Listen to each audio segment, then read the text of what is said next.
असा मानपूरचा एक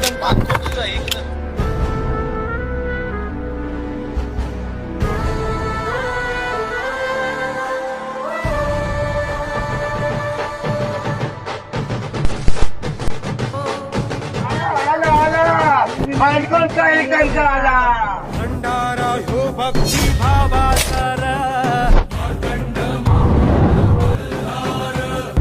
आधार त्याच्याच नावाचा